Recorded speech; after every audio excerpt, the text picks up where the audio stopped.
Hai, selamat datang dalam YouTube channel Gideon Simanjuntak Amanda Sifahnya. Apa kabar semua saudara? Kami berdoa dalam keadaan sehat, kuat, dan bahagia. Mari sama-sama kita mau tundukkan kepala, kita mau menyiapkan hati kita untuk diberkati oleh kebenaran firman Tuhan. Bapa yang baik, Bapa yang kami sembah di dalam nama Tuhan Yesus. Kami siapkan hati kami untuk diberkati oleh kebenaran firman Tuhan. Segala yang jahat kami cabut, kami patahkan kuasanya. Berkati hamba-Mu, pakai dia untuk menjadi alat-Mu yang tangguh bagi kemuliaan bagi nama-Mu. Siapapun mereka yang menyaksikan, mereka diberkati Tuhan, mereka dikuatkan, diteguhkan. Bahkan kami berdoa Allah Roh Kudus, pakai sepanjang hari ini untuk boleh menjadi berkat. Di dalam nama Tuhan Yesus, kami siap untuk mendengar firman Tuhan. Amin. Kita akan membahas pada hari ini, tema khotbahnya atau renungannya adalah menghadirkan Tuhan dalam keluarga. Menghadirkan Tuhan dalam keluarga. Kita buka dari dasar firman Tuhan, 2 Raja 4. Ayat yang ke-8 sebenarnya ayatnya yang ke-17. Perempuan Sunem dengan anaknya, itu judul perikop di Alkitab saudara dan saya.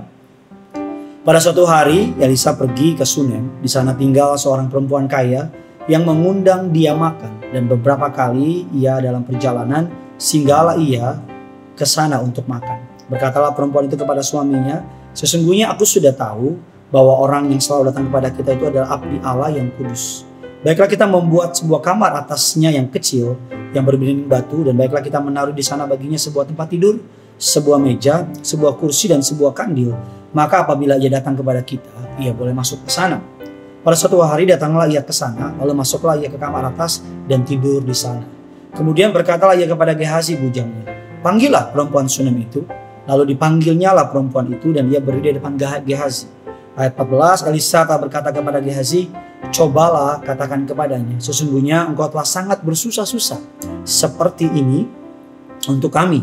Apakah yang dapat kami perbuat? Apakah yang dapat kuperbuat bagimu? Adakah yang dapat kubicarakan tentang kau kepada raja atau kepada kepala tentara?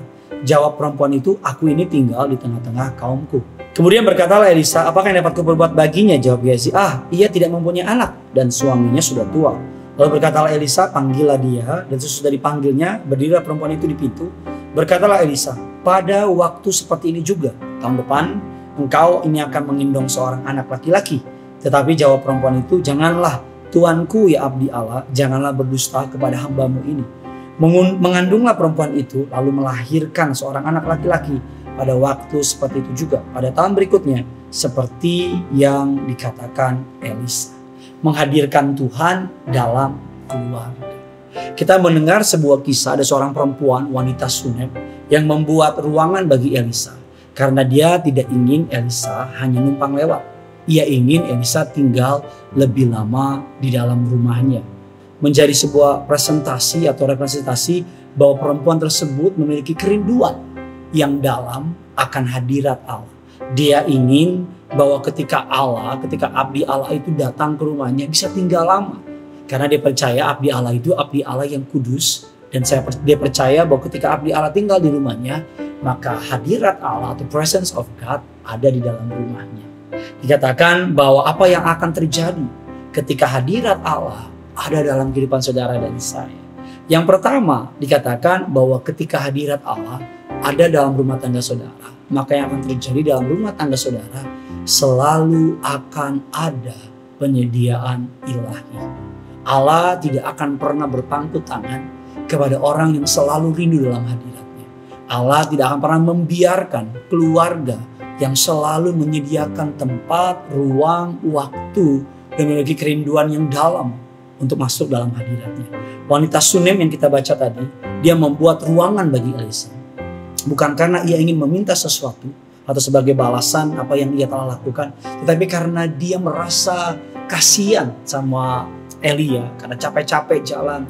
Dia pengen Elia beristirahat dan dia ingin Elia lebih lama di dalam rumahnya. Wanita Sunem tersebut mengundang Elia karena dia percaya ketika dia mengundang abdi Allah yang benar, maka dia mengundang Tuhan.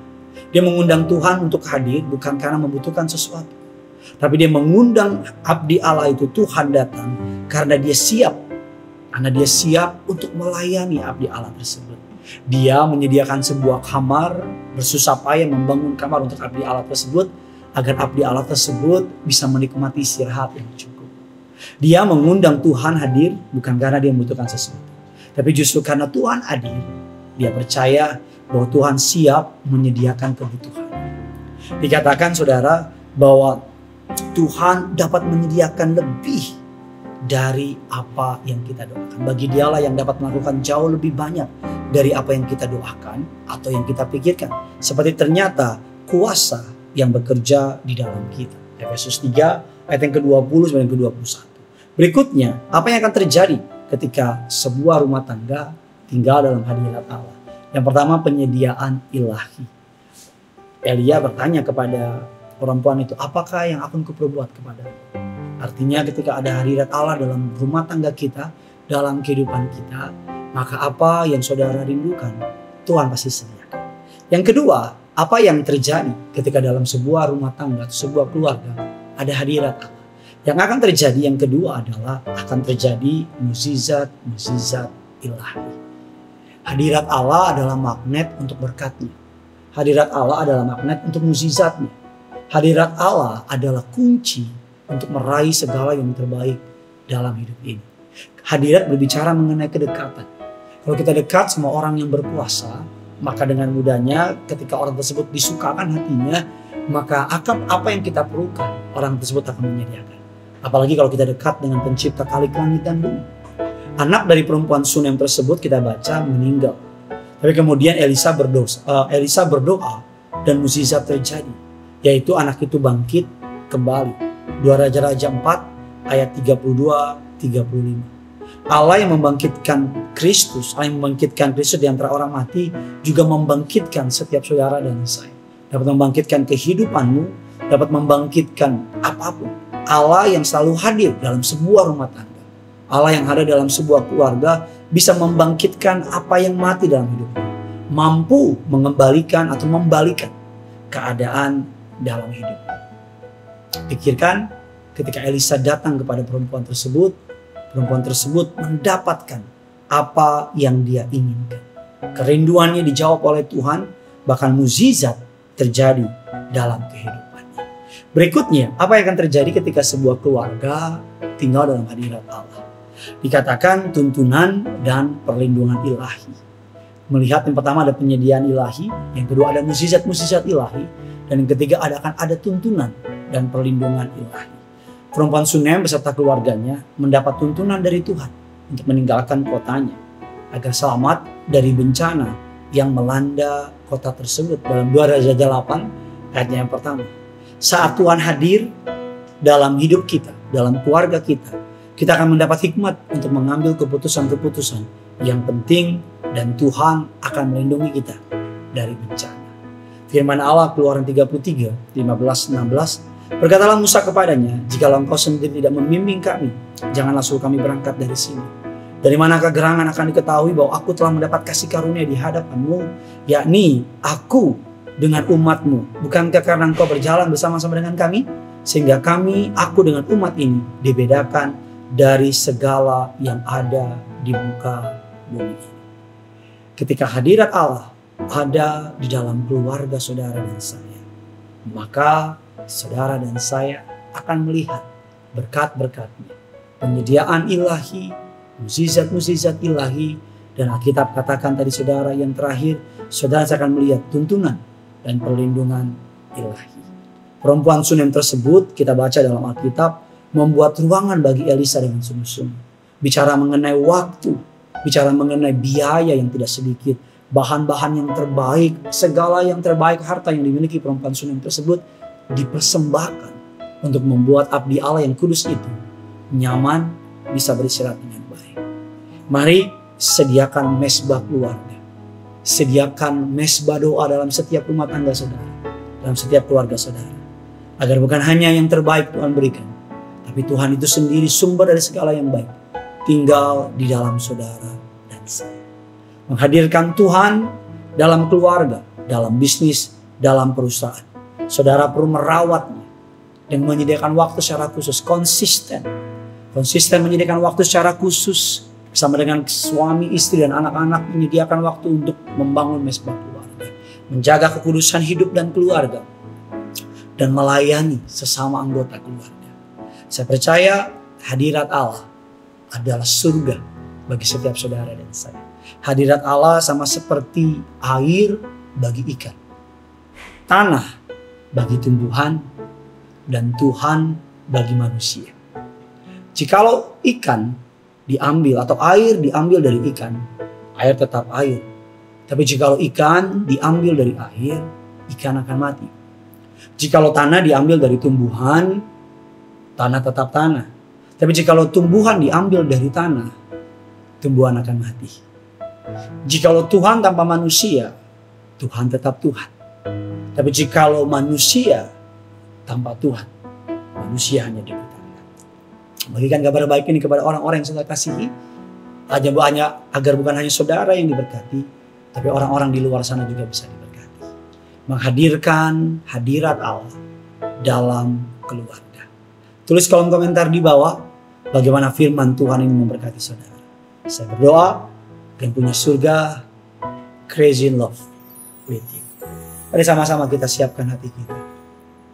Haleluya. Kami datang kepadamu Tuhan. Engkaulah perisaiku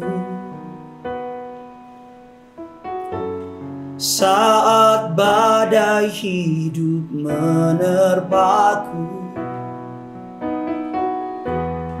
Firman-Mu di dalamku, tenangkan jiwaku. Ku kan berdiri di tengah badai, dalam kekuatan yang Kau berikan. Sampai kapanpun ku kan bertahan, karena Yesus selalu menopang. Ku kan berdiri di tengah badai, dalam kekuatan yang Kau berikan,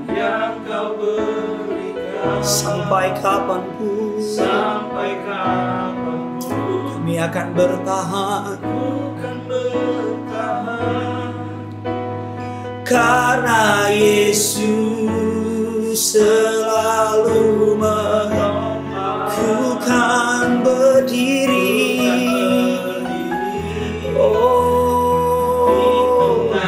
Di tengah badai yang Kau berikan,